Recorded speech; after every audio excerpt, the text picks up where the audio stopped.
libros, todo está en los libros. Todo, todo, todo está en los libros. Todo está en los libros. Todo está en los libros. Padre nuestro que estás en los cielos, santificado sea tu nombre. Buenas noches.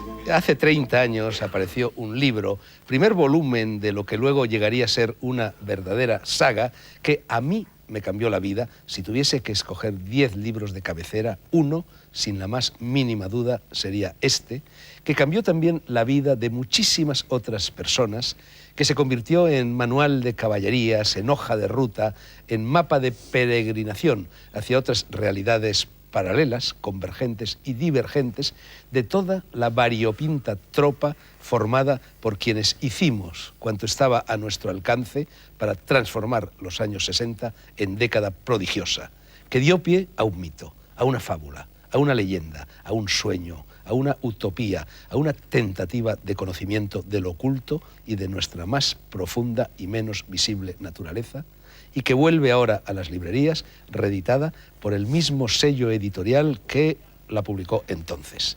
Ese sello es el del Fondo de Cultura Económica, y el libro, escrito por el misterioso Carlos Castaneda, se llamaba y se sigue llamando Las enseñanzas de Don Juan. Los restantes títulos de la saga andan desperdigados por la mesa y se supone que irán saliendo al hilo de la conversación con estas 6 personas, pertenecientes todas ellas de una o de otra forma, como es también mi propio caso, a esa especie de cofradía chamánica y libertaria, sin normas, sin estatutos, sin carnés, sin que ni siquiera sus miembros se conozcan en muchas ocasiones entre sí, nacida a partir de y en torno a la publicación de este libro y de cuantos por la misma brecha le siguieron. Paso ya a presentarles a mis contertulios, que son a mi izquierda, de todos conocida, Olvido Gara Alaska, musicóloga y cantante. Nadie se sorprenda por su presencia aquí. Es una empedernida castanedista. El chamanismo mexicano, el interés por el chamanismo mexicano le llegó por parte de madre. A su lado, José María Poveda, profesor de psiquiatría en la Autónoma de Madrid y autor de este volumen, El chamanismo, editado por Temas de Hoy. En el extremo, Santiago Trancón, profesor de la Escuela Superior de Arte Dramático, crítico de teatro, escritor. Aquí tenemos algunos de sus libros: En un viejo país, novela publicada por Huerga y Fierro, y De la naturaleza del olvido, poemas publicados por la Diputación Provincial de León, y practicante Santiago Trancón, llamémoslo así, de pases mágicos. Sabremos enseguida lo que son los pases mágicos. A mi izquierda, Concha Labarta, redactora jefe de la revista Más Allá, que se ha ocupado en repetidas ocasiones de Carlos Castaneda, y presidenta de la Asociación para el Estudio de la Percepción, que es un grupo de personas que se dedica a practicar, a divulgar, a explicar a la gente la obra y el contenido de la obra de Carlos Castaneda. Junto a Concha, Pepe Rivas, escritor, fundador y director de la hoy extinta revista Ajo Blanco, cuya ausencia de los kioscos se nota y pesa. Confiemos en que alguna vez, cuanto antes mejor, resucite.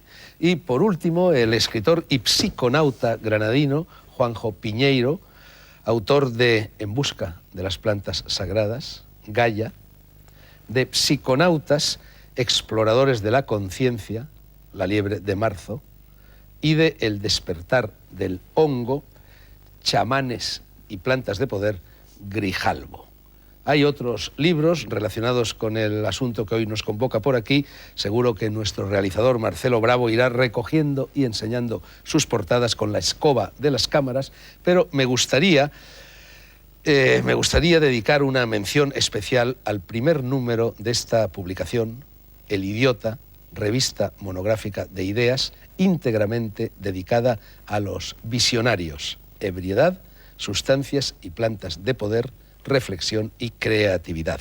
Aquí estamos casi todos los buceadores del espíritu por caminos de transgresión. Pepe Rivas, Fernando Arrabal, Antonio Escotado, Juan Carlos Usó, Hoffman, Josep María Ferigla, Aldous Huxley, Junger, Platón, Carlos Castaneda y, más modestamente, yo mismo. Alaska, o mejor dicho, Olvido. Háblanos de tu relación con Carlos Castaneda, si es que lo conociste, supongo que no, y, en cualquier caso, de la relación con sus libros. No conocía a Castaneda, y todas las informaciones que tengo relacionadas con las personas que le conocieron son contradictorias, como todo en la historia del misterioso Castaneda. A mí me parece muy interesante mi caso, no porque sea el mío, sino porque creo que refleja la postura de una generación. Mi generación estaba un poco de espaldas al descubrimiento de los 60, al descubrimiento de Castaneda y de cómo se asimiló por parte de la contracultura, sobre todo de la contracultura californiana. Y para nosotros fue un redescubrimiento a finales, mediados de los 80, a través de otras vías que yo considero igualmente chamánicas, como son determinados tipos de música, la música trance, y la integración de todo esto como un nuevo chamanismo que recupera la idea que en un momento dado puso Castaneda en sus libros. Yo creo que Don Juan, ficción o realidad, es el primer chamán que hemos tenido los occidentales a un nivel masivo. Y todo lo que está en los libros de Castaneda es ese viaje iniciático que empezasteis vosotros con vuestra generación y que tras un periodo, no diría de letargo, pero diría de incubación, se ha redescubierto por parte de una juventud que sigue otros métodos, que probablemente integra en su mundo occidental las tradiciones de los chamanismos tradicionales, como el chamanismo mexicano. Y me parece muy interesante. Bueno, yo creo que hoy tenemos que ser todos, intentarlo, por lo menos un poquito pedagógicos, porque a lo mejor hay muchísimas personas que nos están escuchando que no saben a ciencia cierta quién es Carlos Castaneda. Así que, si os parece, vamos a empezar por contar la historia de Carlos Castaneda, concretamente la historia de ese primer encuentro que se produce entre Carlos Castaneda y un brujo yaqui en una estación de autobús de Sonora. Yo creo que quizá, Concha, podrías tú evocar ese encuentro. Bueno, pues Carlos Castaneda estudiaba antropología en la Universidad de la UCLA de Los Ángeles. Fue a hacer una tesis doctoral sobre el uso de las plantas alucinógenas por las culturas nativas mesoamericanas, en concreto las mexicanas, y allí fue donde, bueno, pues tuvo este encuentro definitivo que cambió su vida.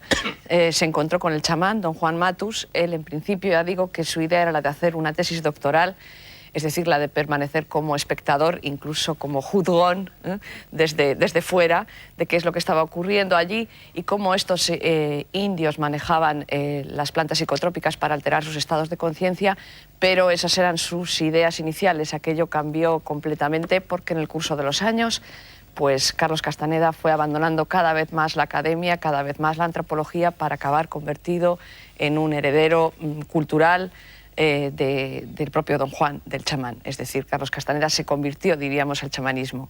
El primer encuentro que tú relatas es este encuentro que él tuvo en una estación de Arizona, donde algo de lo que Don Juan no dijo, porque es mucho más de lo que Don Juan no dijo que de lo que dijo, a Carlos Castaneda le causó una profundísima sensación, una impresión honda, que le lleva a volver a buscarlo. Es decir, ese señor sabía algo, tenía secretos que él quería conocer, ¿no? Y ahí empezó pues una relación que duró, pues, creo que unos 13 años aproximadamente, hasta que Don Juan abandonó el mundo, en la que Carlos Castaneda pues nos va haciendo partícipes en sus libros de cuáles, bueno, pues todos los procesos de su iniciación para cambiar su perspectiva del mundo. Enseguida vamos a hablar de los libros, pero antes me gustaría, José María, que tú nos dijeras en qué medida los libros de Carlos Castaneda y toda su visión del mundo aporta algo nuevo al chamanismo tradicional de los pueblos iberoamericanos, o prácticamente es más de lo mismo.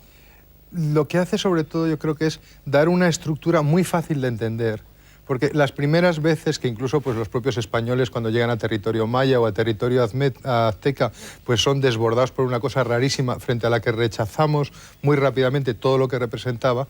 Esta fórmula, al entrar desde un contexto académico y suministrar un paso a paso de lo que ha dicho Alaska, de un proceso de iniciación, pues hacía la cosa mucho más digestible. Entonces, es ese momento donde lo que antes estaba desestructurado, a través de Castaneda, empezó a tener una estructura digestible por nosotros. Y en ese momento fue posible el que, por ejemplo, en la relación terapéutica superásemos algo que en la física ya estaba superado, que era la dualidad sujeto-objeto. Como has señalado, entra Castaneda un poco distanciándose Sin embargo, de repente salta lo que se ha llamado etnocentrismo, que es ver el mundo desde mis propios ojos, y es capaz de ver con respeto la visión del hombre que tiene delante y desde ahí construir un mundo. Esa yo creo que es una de las cosas que se aportan ahí, la posibilidad de entenderlo muy clarito y de entenderlo además en relación con uno, y donde uno además se enriquece con el mundo del otro. Ese mensaje de no vivir el mundo desde nuestro ombligo, sino ver que hay otras culturas tan poderosas que están ahí y de las que podemos aprender, es una de las cosas que se han puesto negro sobre blanco en estos libros. Pepe, ¿qué supuso Carlos Castaneda para quienes en los primerísimos, no digo ya años, sino días, semanas, meses del postfranquismo fundasteis esta revista? Antes. Nosotros fundamos el Ajo con Franco vivo. En fin. Yo creo que supuso en el 73. Ajá. Entonces yo creo que esto supuso, o sea, yo creo que la Ilustración rompe toda la relación de Europa o de la cultura occidental con el mundo mágico. El mundo mágico no es otro mundo que el mundo de la visión, a través de una sensibilidad, a través de unas sustancias que te pueden ayudar y de un maestro que de alguna forma te enseña el buen viaje frente al mal viaje.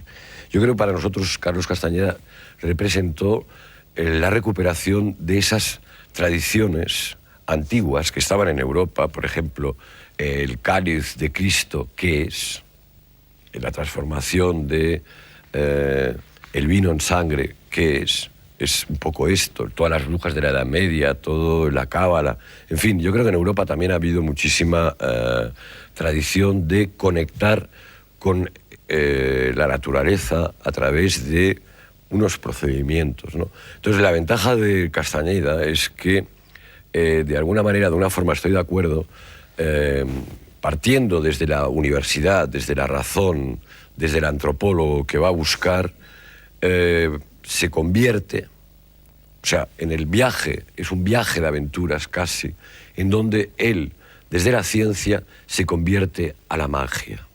Entonces yo creo que Don Juan lo que le devuelve a Castañeda, al antropólogo, es el poder de penetrar otro mundo, de saber yo no acabo ni empiezo en mí, o sea, un poco contra el individualismo calvinista de la Ilustración, que todo era razón, todo era ciencia, etc.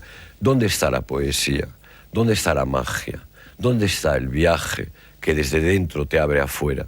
Entonces yo creo que en este libro y en todos los libros de Castañeda, a través de Don Juan, lo que te hacen es te conectan a un buen viaje y te abren a la percepción, de otras cosas que están aquí, a otras realidades que de alguna forma tienen mucho que ver con la música tecno, que ahora tú has reivindicado, Alaska, y que yo estoy totalmente de acuerdo que hay toda una especie de contacto con el chamanismo. Entonces yo creo que es muy importante recuperar esa parte sensible, esa parte visionaria que hace que el tiempo desaparezca, que el tiempo quede suspendido. Y en ese tiempo suspendido tú te das cuenta que formas parte de Gaia, del cosmos, del universo, ¿no? Y esto yo creo que es lo que le debemos a Don Juan, ¿no? Juanjo Piñeiro, yo creo que tú eres el más joven de todos los presentes. Aquí hemos hablado ya personas que pertenecemos a generaciones o a subgeneraciones diferentes. Una es la de Alaska, otra es la mía, otra es la de Pepe Rivas, muy limítrofes todos, otra es la de José María Poveda, pero tú que eres la última persona, digamos, en el tiempo que llegas a Carlos Castaneda y que llegas sobre todo, me imagino, a través de tus viajes en busca de los hongos sagrados por tierras asiáticas y sobre todo por tierras americanas. Para ti, el más joven de todos, ¿qué supone ahora hablar de Carlos Castaneda? ¿Qué significó para ti Carlos Castaneda? Bueno, Castaneda, cuando publica su libro, yo tenía 5 años, el primer libro, ¿no? Entonces yo ya, y la gente de mi generación, nos encontramos la saga prácticamente completa, ¿no? Ahí encontramos, junto con otros autores, Aldous Huxley, por ejemplo, Las puertas de la percepción. Son autores que nos incomodan, ¿no? Autores son una literatura, también nombraría a la generación Beat, por lo menos en mi caso personal, y gracias, entre otros, a Ajo Blanco y estas revistas, ¿no? Encontramos que no solo no hablan de algo desconocido, sino vamos encontrando diversos métodos, ¿no?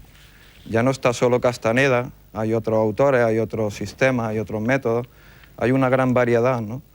Entonces, Castaneda quizá ya no tiene un papel tan fundamental porque no es el único, pero sí es importante, sobre todo por lo que digo, es una literatura incómoda, perturbadora, una literatura que te hace pasar a la acción, a la búsqueda, ¿no?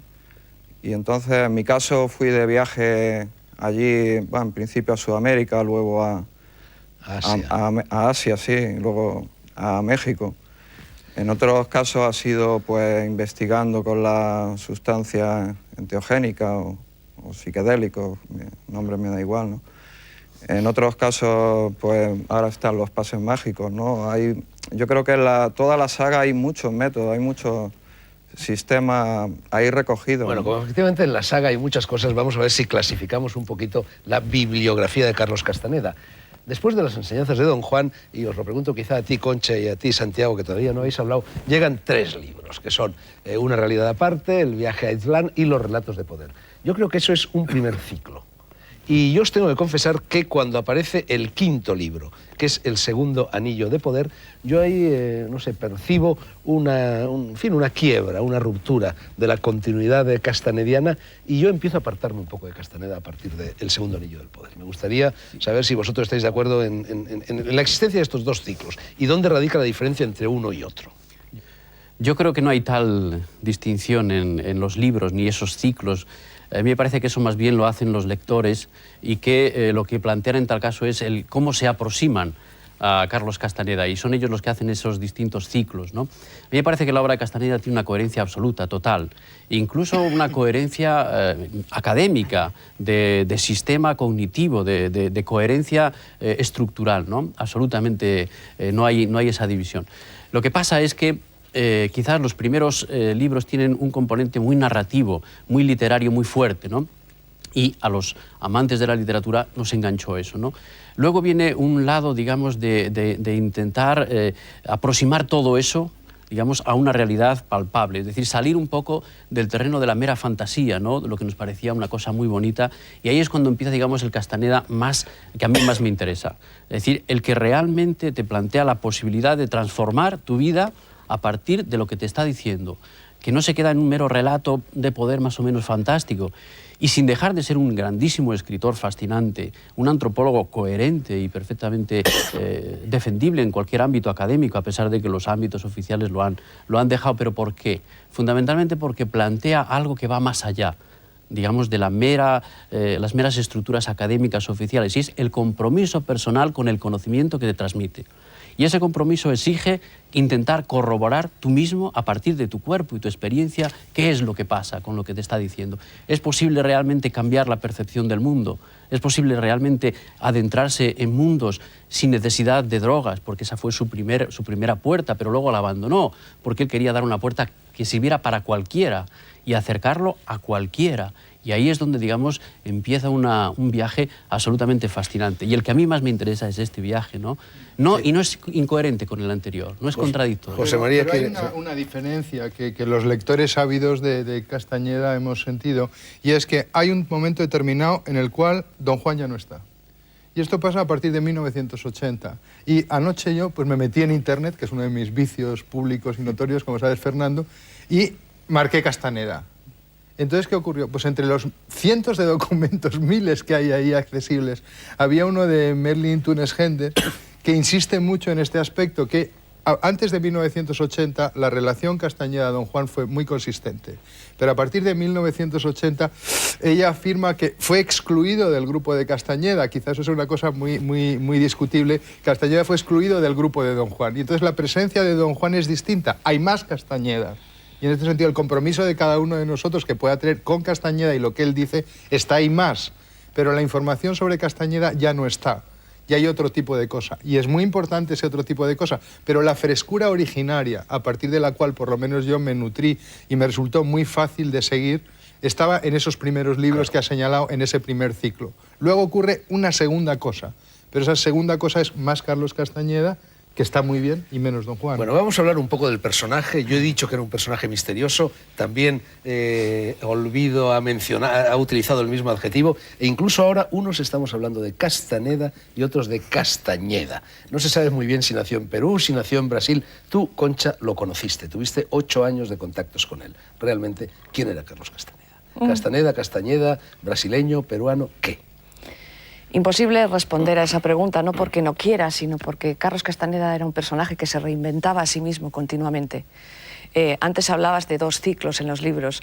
Yo no hablaría de 2 ciclos, hablaría de muchos más. Diría que su vida era un permanente cambio, lo cual iba además en consonancia con su predicamento, porque él afirmaba que vivimos en un mundo de energía y que la energía está fluctuando continuamente y que está cambiando continuamente. Sí que es cierto que en los primeros 4 libros hay una presencia de Don Juan más fuerte, es la presencia del maestro. En realidad quedamos enamorados, no por Castaneda, quedamos enamorados de su obra por Don Juan, todos nos enamoramos de Don Juan. A partir del 5.º libro, Carlos Castaneda empieza a explorar solo.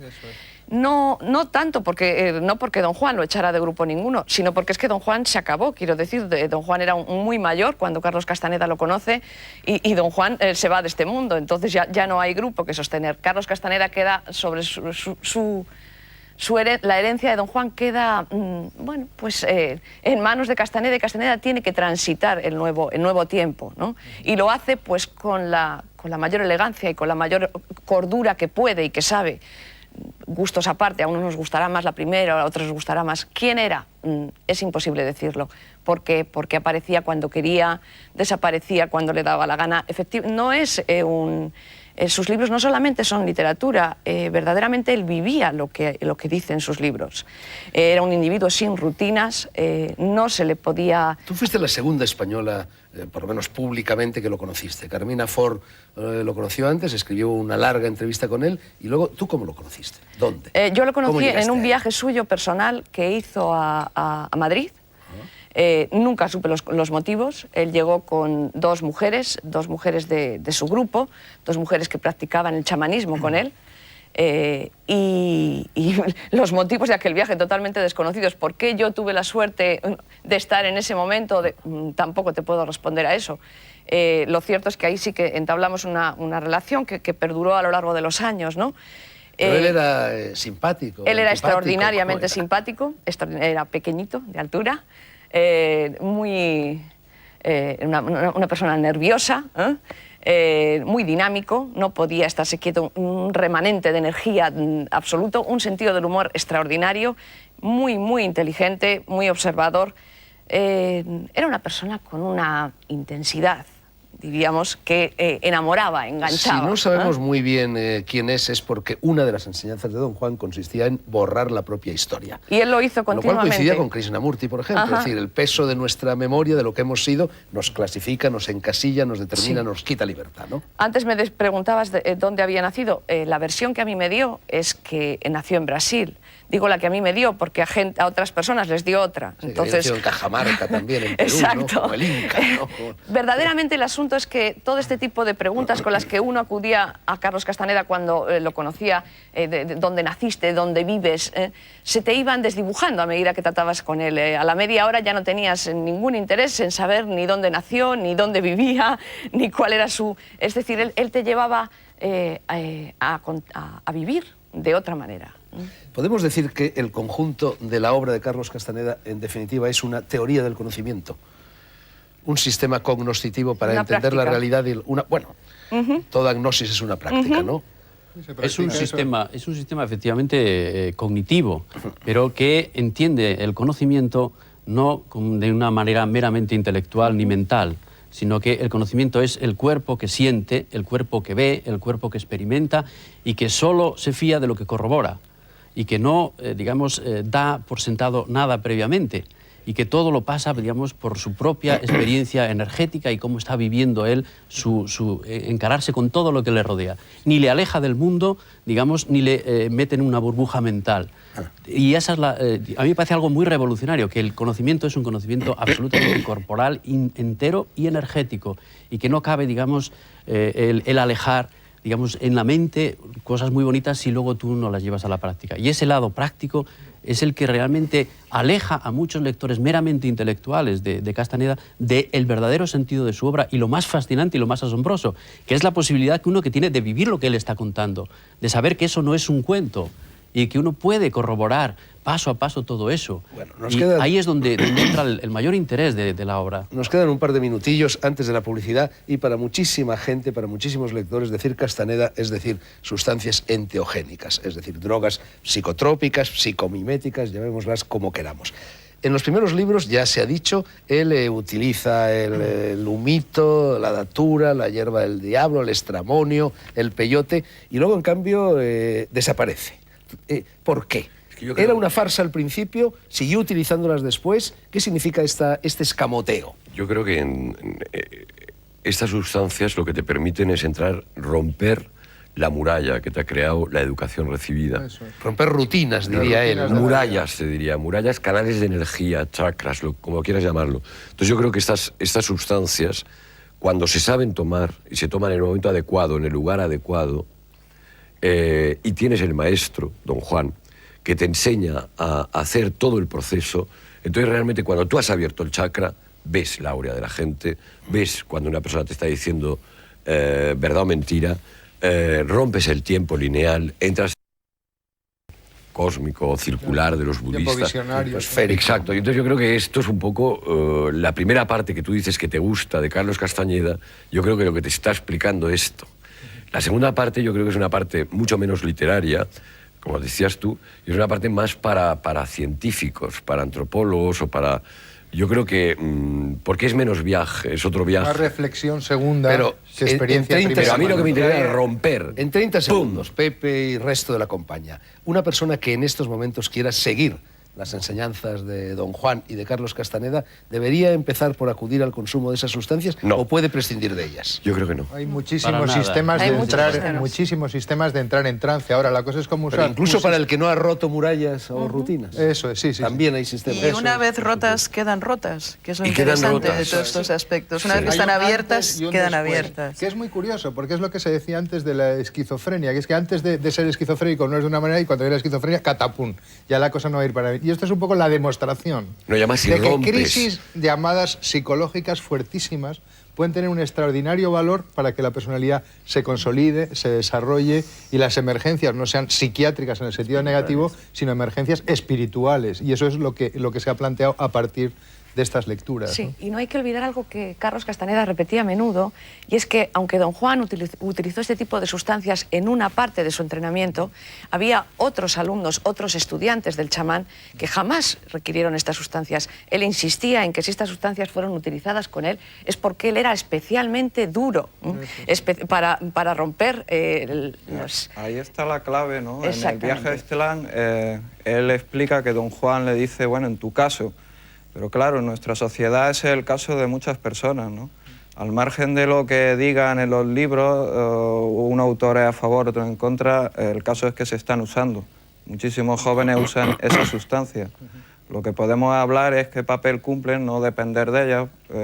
Son sustancias despertadoras. Con ellas por sí mismas no te van a dar nada más que eso, ¿no? Ahora, experiencias cercanas a la muerte, como la que ha tenido en días recientes la propia Pantoja, pues pueden dar un poder transformador extraordinario. Porque es que es la vida... Te refieres a los de la grabación del programa, porque se emitirá dentro de algún tiempo. Sí, hace un tiempo, ¿no? Entonces, que era cuando de repente te encuentras con la muerte, te encuentras con situaciones límite, te encuentras con algo que te desborda, y sin embargo que está aquí mismo, y está todo el día. Entonces, esa experiencia para Castañeda fue necesario a través, pues eso, de la mescalina, de la datura, que es una cosa muy fuerte y con la que hay que tener muchísimo cuidado. El estramonio, y el estramonio, porque precisamente pues puede dejarle a uno muy fuera de cobertura. Y los champiñones. Si te das cuenta, en el primer libro no son precisamente las más recomendables. Claro, ¿no? el libro termina diciendo que había sido derrotado por el primer el primer enemigo del hombre de conocimiento, que es el miedo, ¿no? A este tipo de sustancias. Perdonadme, tenemos que interrumpir. Viene la publicidad. Quien quiera aprovechar el parón para tomarse una ración de champis en la taberna más cercana puede hacerlo, y quien prefiera, en cambio, sentarse en la posición del loto, meditar y conseguir exactamente el mismo resultado, también puede hacerlo. Seguimos Seguimos repasando las enseñanzas del brujo Carlos Castaneda en Negro sobre Blanco. Y como una de sus principales lecciones se refería a la conveniencia de que cada ser humano borre su propia historia, ya lo hemos dicho, para no verse falsificado, disecado, encasillado por ella, no voy a mencionar una vez más los nombres de los 6 cofrades castanedistas que me acompañan. Santiago, ¿qué es la tensegridad? ¿Qué son los pases mágicos? Los pases mágicos son movimientos corporales, físicos, energéticos, que han estado descubiertos por los brujos del México antiguo y que se le transmiten a Carlos Castaneda, y él los rehace y le da un sistema consistente y los ofrece a cualquiera que los quiera practicar. Supone una tradición antiquísima, mantenida en secreto durante muchísimos años, que de repente Castaneda dice que eso ya no tiene ningún sentido el mantenerlo en secreto. Vamos a ver una escenificación de los pases mágicos y tú nos lo sigues explicando. Y lo más importante es, digamos, que parte de la idea de que somos como esferas de energía, que en el roce de la vida cotidiana y en la preocupación por uno mismo, pues perdemos constantemente esa energía, y esa energía queda al alcance de nuestras posibilidades siempre que hagamos algo para recuperarla. Los pases mágicos lo que hacen es recuperar esa energía y devolvernos un poco el ánimo, el bienestar, la posibilidad de enfrentarnos al mundo y de cambiar a partir de ahí, con esa energía, nuestra percepción de la realidad. Y fundamentalmente desvincularnos de la absoluta absorción en la preocupación por uno mismo, que es lo que lo impide, digamos, el contacto con el mundo y con los demás. Bueno, y los pases mágicos tienen esa eficacia absoluta. Yo no sé si todo esto tiene algo que ver o no, José María Poveda, con todas estas cosas que nos has traído, que vienes como un artista de circo y además parece ser que te dispones incluso a ejecutar unos ejercicios. ¿Qué es todo esto? ¿Para qué sirve? ¿Qué tiene que ver con los pases mágicos? Justamente en la línea de lo que decía Santiago y en lo que estamos hablando de Castañeda, existen otros procedimientos de otros grupos, en este caso concreto los maoríes de Nueva Zelanda utilizaban como una técnica de trance el trabajo con bolas, que precisamente es una manera concreta de, primero, expandir el cuerpo y sentirlo de otra antes de que manera. llegaran las pelotas de tenis, ¿qué bolas pues se usaban piñas, se usaban maderas untadas de bálsamos y a las que se prendía fuego. Y entonces, ¿eso qué hace? Pues primero, lleva los hombros hacia atrás, hace que el pecho salga más, hace que la columna vertebral se alinee, hace que los golpes de movimiento salgan de las caderas o incluso de las rodillas. O sea, mejora la gracia, porque muchas veces cuando nos sentimos desgraciados, como se apuntaba, no tenemos la gracia en el cuerpo, no tenemos la baraca. Segundo, uno se siente muchas veces mucho mejor, recuperando pues eso, un sentimiento de respirar mejor, y ayuda a nivel mental a 2 cosas muy importantes. Concentración, porque llega un momento, sobre todo si juegas con las bolas así o si juegas con bolas de fuego, la concentración tiene que estar muy ahí. Y cuando estás concentrado, de repente te sale la segunda atención. Te empiezas a ver a ti mismo haciendo algo complejo. Y además metes información de un hemisferio hacia otro, con lo cual se facilita la creatividad. Entonces a mí me ha fascinado este sistema. Bueno, tú vas a escenificar también algo, gusto. No en un vídeo, sino aquí, en el centro de la pista. Es el momento, José María. Pues adelante, sí. Esto se puede practicar con ese tipo de bolas que tenías ahí, o se puede practicar directamente con estas bolas que llevan cadena, pues para que precisamente pues el fuego las respete. Y José María lo que ha hecho es integrar ya estas músicas con las que contamos hoy en día con aspectos rituales del movimiento y de las tradiciones, ¿no? Esto le veo cierta semejanza con esos artilugios que utilizan las severas gobernantas en sus prácticas sadomasoquistas, pero en fin, esto vamos a ver qué sale de aquí. Que tira del cuerpo hacia afuera y pone el cuerpo en una posición, digamos, de mejor tensión. Y además tiene un sonido y un tipo de baile. Bien, están ya listas. Una de las fórmulas para empezar a trabajar es aquí abajo, y a partir de aquí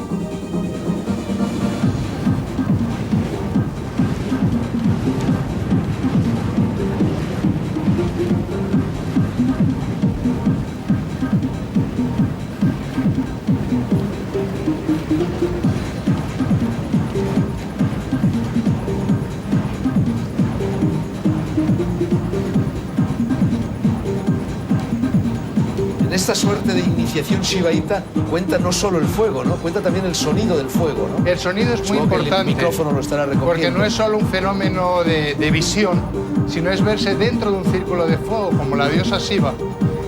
Y este poder del sonido hace que uno entre muy fácilmente en trance. Y hay muchos procedimientos, pero vamos, lo fundamental es empezar. Y fíjate que el número es el infinito, porque empiezas haciendo aquí un símbolo de infinito. El lado activo del infinito. A continuación, empiezas a desplazar. Lo curioso es cuando consigues que efectivamente la respiración se acompase, como en los pases mágicos, y que llegue un momento que sea automático. ¿Y tú todo esto dónde lo has aprendido? Pues ahora estaba en las playas de Tailandia del sur. Se puede aprender muy fácilmente, pero ya en internet. Hay páginas web que te enseñan cómo hacer los movimientos marcando simplemente en el buscador POI. Bueno, ya P-O-I. si quieres ya te puedes sentar, ya has cumplido, José María. Concha Labarta estaba aterrorizada porque tenías miedo de que te manchara o te quemara. Aquí, Concha. Sal antes de que... Mira el efecto de sonido.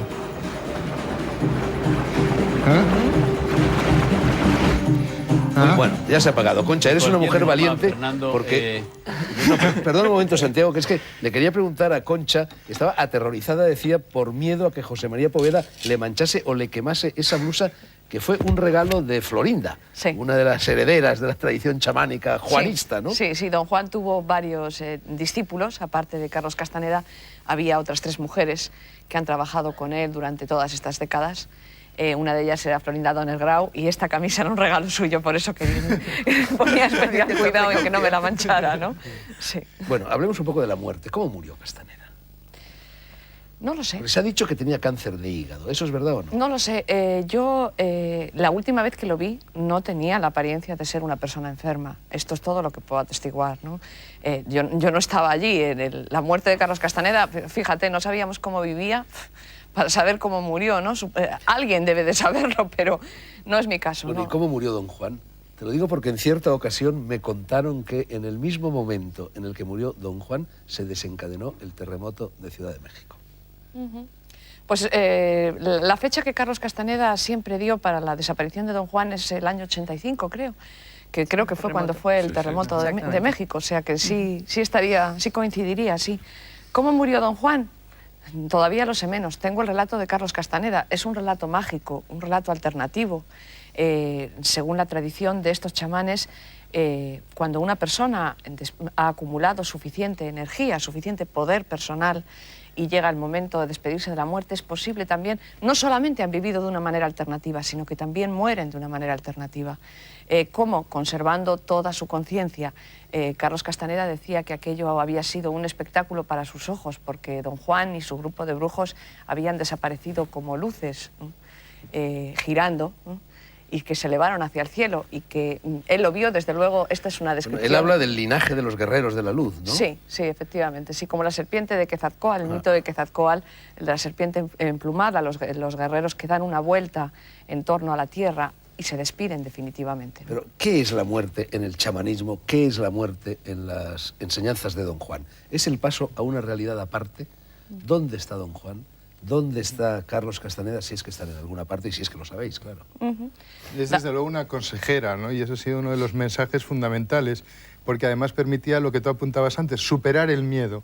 Uno de los miedos que existen en todas las personas es el miedo a la muerte. La superación del miedo a la muerte tiene que ver mucho con eso, con tomar la muerte como consejera, como alguien que te ayuda a hacer las cosas mejor o a hacerlas con más conciencia. En ese sentido, entonces, la muerte desde el chamanismo no es algo que acompleje, sino todo lo contrario, que es además, por ejemplo, lo que buscaban otras técnicas psicoterapéuticas, como el propio psicoanálisis, pretende que uno observe la muerte y se observe su vida desde otra manera. Y el chamanismo ahí va a la misma, a expandirlo y no solo negar la muerte, no es negarla, es afirmarla, pero para que nos ayude a ser pues, más impecables, para que vivamos, como decía Santiago, con más profundidad la existencia y, como decía Castañeda, para que vivamos una vida que valga la pena ser vivida.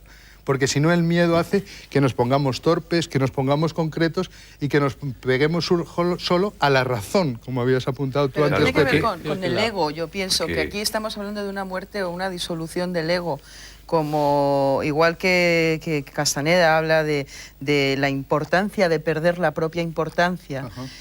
Todas estas técnicas y todas estas sustancias divinas lo que provocan es esa disolución del ego, ante el cual evidentemente la muerte no es ese atroz monstruo que nos acecha, sino que es un paso de conocimiento, porque una vez disuelto el ego, la muerte no es un enemigo, es sencillamente un tránsito y una consejera. Entonces yo creo que tiene mucho que ver con el ego, con la pérdida del ego, con reinventar el ego, que es todo lo que estamos hablando. Una pérdida del ego positiva, porque cuando se habla a veces de enfermedad mental sería justo la pérdida del ego negativa. En cambio, esto es una afirmación de la trascendencia que existe más allá del ego, más allá de lo personal, transpersonal. Claro, y sobre todo porque cuando tú asumes que tú también eres energía, que no solamente eres razón, y que tú estás en unión con todo, y que el tiempo no existe o puede existir otro tiempo, entonces, claro, la muerte, todo lo que ha sido es, porque, claro, en Occidente el tiempo es lineal. Ajá. Tiene un origen y tiene un fin. Si tú ya te metes en un tiempo diferente, en un tiempo circular, y tú eres energía y te asumes como energía, asumes toda tu parte energética, claro, la muerte es un paso, pero la energía permanece, se transforma. Esto físicamente la ciencia ya lo ha demostrado. Entonces, claro, nosotros si hemos sido energía, pues vamos a mantener de alguna forma que no podemos racionalizar, que no podemos comprender, pero sí podemos vivir.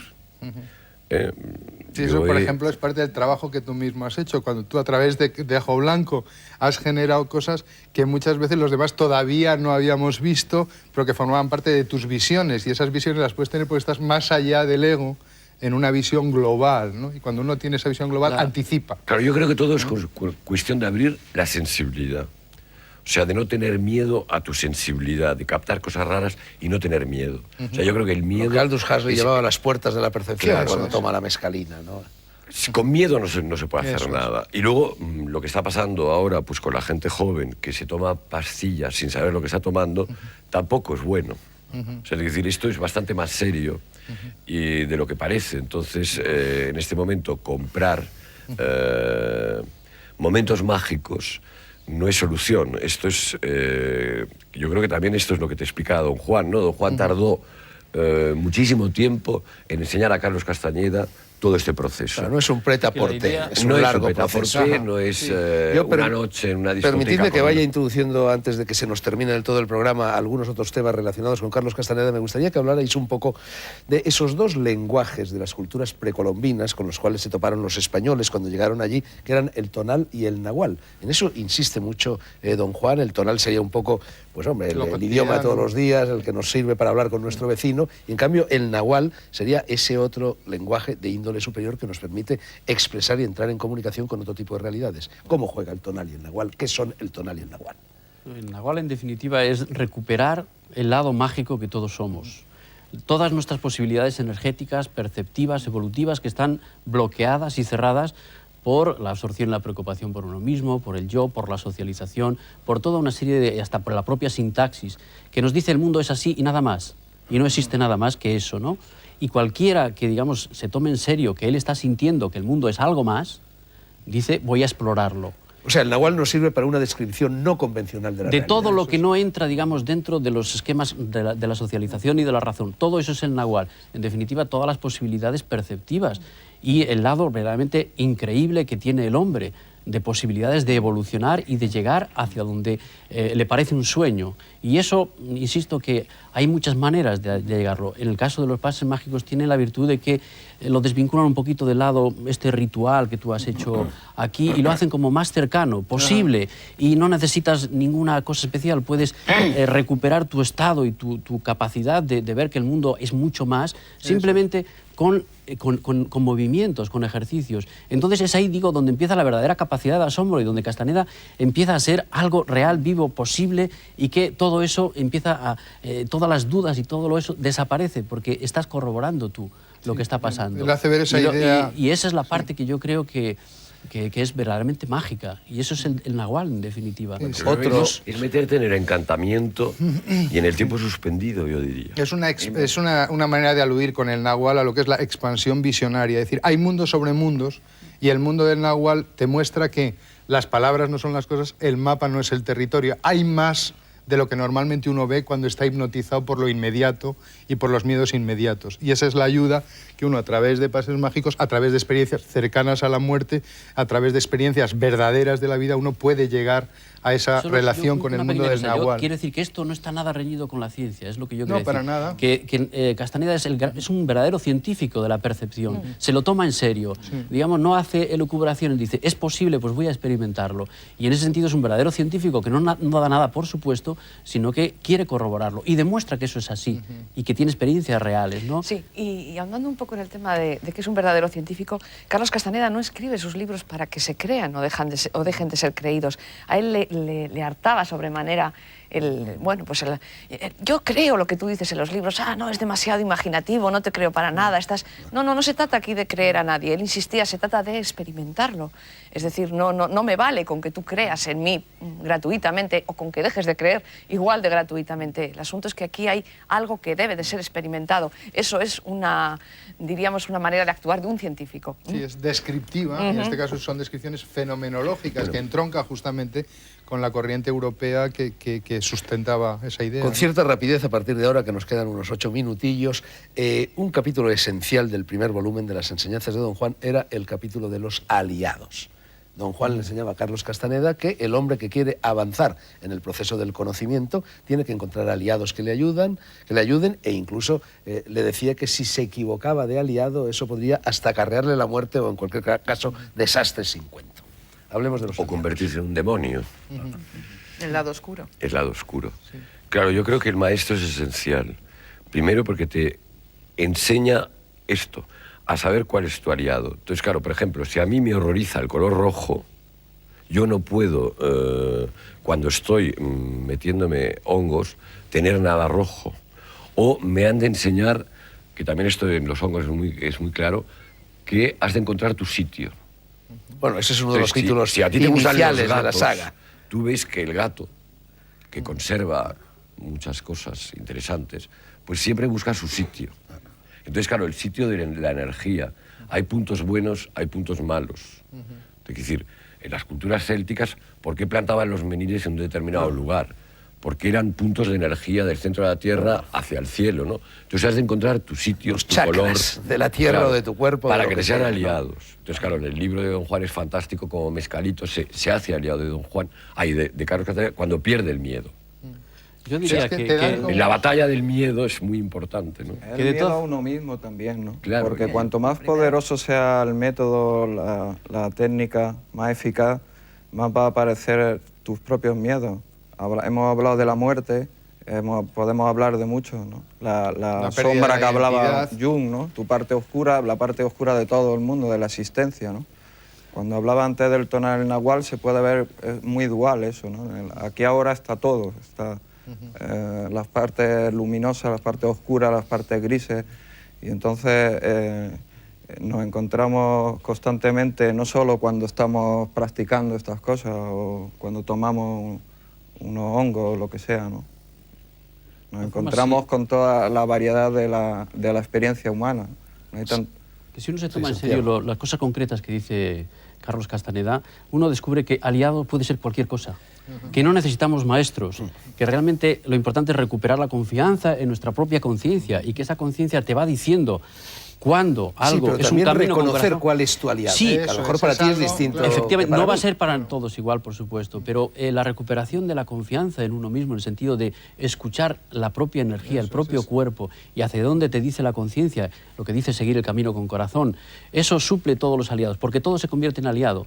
Todo te sirve, todo es útil, el conocimiento está disperso por cualquier lugar. Ahora, efectivamente, como apuntaba Pepe, hay aliados muy concretos, como pueden ser animales, como pueden ser personas que en el mero hecho de pensar en ellos o de tenerlos presentes actúan como una sintonía. Son los animales de poder. Que te ponen en un trance, eso es como los animales de poder. Los lugares de poder. Que te ponen en un trance, en una disposición especial, en un tiempo de que se llama no de Cronos, Saturno, sino un tiempo de Kairos. Entonces los aliados te van a permitir que esa capacidad de ver la totalidad de lo existente, no ver solo tu interés y tu motivo de ese momento, sino tener una atención expandida, se va a conseguir a través de estos aliados, o se va a facilitar. Bueno, hablemos también un poco, no solo de los aliados, sino de lo contrario, los enemigos del hombre de conocimiento han salido también a relucir. En fin, os recuerdo que son 4, el miedo, la lucidez, la inteligencia, el poder y la vejez. ¿Qué me decís de estos 4 enemigos? Tú, por ejemplo... A mí me parece, es de las cosas que me parecen más definitivas, cuando don Juan hace este relato de los 4 enemigos del hombre del conocimiento. Además es un don Juan que ya está al final de su camino como chamán. A mí me parece tremendamente certero. Para mí fue quizá el capítulo que más me deslumbró de todos, ¿no? El que me echó al camino, vamos, ¿no? Y además es que luego uno, a medida que transita o trata de llevar eso a la experiencia, que es lo interesante, pues se da cuenta de la certeza absoluta de las palabras del viejo chamán, ¿no? Efectivamente hay un primer enemigo que es el miedo a romper la protección. Y digo que la protección es siempre una protección entre comillas, pero nos sentimos protegidos por el orden social, eso es cierto, ¿no? Nos sentimos como... No lo estamos, pero eso es lo que creemos. En el momento en que se desbaratan los límites del orden social, pues da miedo, ¿no? Da miedo. La descripción de la realidad no es como creíamos que había sido, ¿no? Llega un segundo paso que es la claridad. El hombre que ha conseguido vencer al miedo entra en un proceso de claridad, donde todo le llega de una manera directa, y entonces esto... Antes a las que hablabas del ego, efectivamente, pues aquí cae totalmente en la trampa del ego otra vez. ¿Y qué más trampa del ego que es el siguiente paso, el poder, ¿no? Todos los que hemos tenido tratos con chamanes hemos conocido a muchísimos chamanes totalmente atrapados en su propio poder, ¿no? Y ya por último, el de la vejez, a mí me resultó terriblemente demoledor, ¿no? Porque a mí que me costó más trabajo entender. Sí. Tardé años en entender. ¿Ahora ya lo entiendes? Sí, ahora ya lo entiendo. Hace ya mucho que lo entendí, creo. Sí.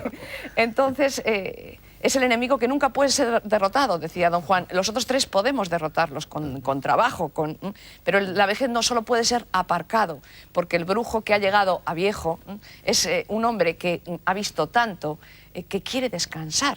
Y eso es precisamente lo que no puede permitirse, descansar. Eso es, o sea, todo lo que sea mantener, porque primero habla del miedo, algo emocional, luego se va ya al plano cognitivo-mental y luego habla del poder como algo social, pero en la vejez precisamente es donde si uno mantiene la curiosidad, la frescura del primer día, la frescura de vivir... La vejez es detenerse. Si no es decir, ya me lo sé todo, es incluso, no me lo sé todo, todavía quedan una serie de historias. Exacto. Y si yo vivo las cosas con curiosidad, luego tendré por la noche, curiosamente, sueños REM, que son los sueños novedosos que si uno está muy viejo, ya no los tiene, pero que teníamos muchos cuando somos niños o cuando hemos vivido un día nuevo. Entonces es como vivir cualquier edad de la vida con una conciencia fresca que nos permita seguir soñando y a de este día respecto, y de a mí lo noche. que me asombró de la personalidad de Castaneda era esto precisamente. Yo cuando lo conocí era ya un hombre viejo, era un hombre mayor, pero tenía el entusiasmo y la viveza de un niño. Es decir, éramos nosotros los que parecíamos verdaderos viejos a su lado, ¿no? Estaba siempre dispuesto a explorar, a experimentar nuevas cosas, a reírse, a disfrutar. Era un entusiasmo contagioso, ¿no? Y los que estábamos ahí, pues teníamos 20 y pocos años y parecíamos totalmente anquilosados, ¿no? Por eso digo que Carlos Castaneda no solamente escribió cosas que pueden ser de interés, sino que las vivió. Tenemos 3 minutos. Me parece que Juanjo quería decir algo. No, solo quería decir que no tiene que ver con la edad biológica ese peligro, ¿no?, del que se está hablando, ¿no? Dímelo a mí. Puede haber jóvenes Creo que Pepe también quería decir algo. sin esa curiosidad, y de hecho lo hay gente muy mayor. Yo creo que solamente el anciano, lo que pasa es que esto nos hemos olvidado, o el viejo, es aquel, yo creo que es el único que puede, en un momento dado, sintetizar las palabras mágicas. El ábrete sésamo y que se abra el sésamo. O sea, yo creo que la vejez tiene esa virtud, que son los únicos que realmente pueden calificar, pueden encontrar ese lenguaje de los cuentos, del jabalají, jabalajá, jabalajú. Entonces, te abres a la magia, te abres al encantamiento. Yo creo que el viejo es el único que puede realmente narrar.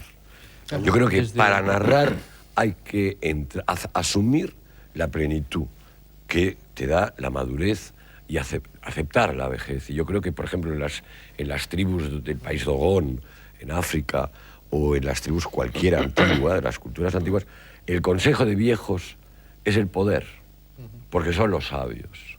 Entonces yo creo que hay que asumir al viejo como el sabio. Hay de las culturas como esta, que ya no escucha la palabra de sus ancianos, Pepe. ¿Eh? Bueno, pues que no la escuchen. El Yo proceso la escucho. de Castaneda nos invierte un poquito la flecha perceptiva, porque en realidad, si acumulamos más energía, tenemos más conciencia y, en cierto modo, el proceso evolutivo es totalmente inverso al que nuestra mente tenemos, ¿no? Y eso es lo que demuestra que es posible esa inversión, en el sentido de que uno puede ser cada vez más ¿de qué? De conciencia, de percepción, de contacto con el mundo, de sentir su cuerpo de otra manera. Es lo contrario al concepto occidental de Es lo envejecer. contrario. Es lo Y contrario, cuando asumes exactamente. esto, la muerte es la disolución. Entre otras cosas, Con lo es la cual culminación de un proceso. Te integras en la energía cósmica. Bueno, lo y siento, tanto da como. tengo que interrumpiros, Y eso hemos llegado llamaba al la punto libertad final. total. Quería saber, antes de terminar el todo Alaska, ¿tú has encontrado tu sitio en el mundo, en la vida, en ti misma? Yo estoy contenta con el sitio que he encontrado. No sé si es mi sitio, pero es un sitio en el que me encuentro muy cómoda. Concha, seamos un poco prácticos. Las personas que en estos momentos nos están mirando, que quieran practicar las enseñanzas de don Juan, pueden ponerse en contacto con esa asociación para el estudio de la percepción dedicada a la difusión de los trabajos de Carlos Castaneda en España que tú presides. Por supuesto. ¿Cómo? Ese es llamando a un teléfono 607-238274 y ahí Vamos a repetirlo despacito. 607-238274 y ahí pues trataremos de orientarles y de ayudarles en todo lo posible. Para eso estamos.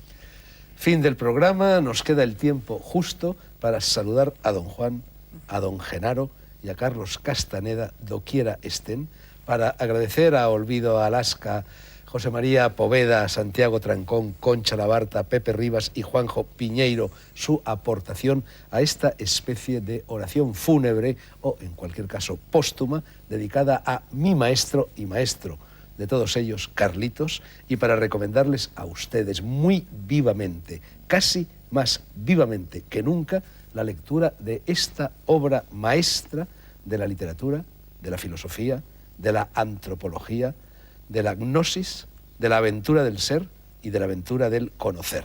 Repito lo que dije en la introducción de este programa. Las obras de Carlos Castaneda cambiaron, y creo que no precisamente para mal, mi vida y la vida de otras muchas gentes. Ojalá cambien también sus vidas todos estos libros. Para eso hay que empezar por leerlos. Hoy me voy a dormir con la conciencia tranquila, con la conciencia de quien cree que ha cumplido con su deber. Es una sensación muy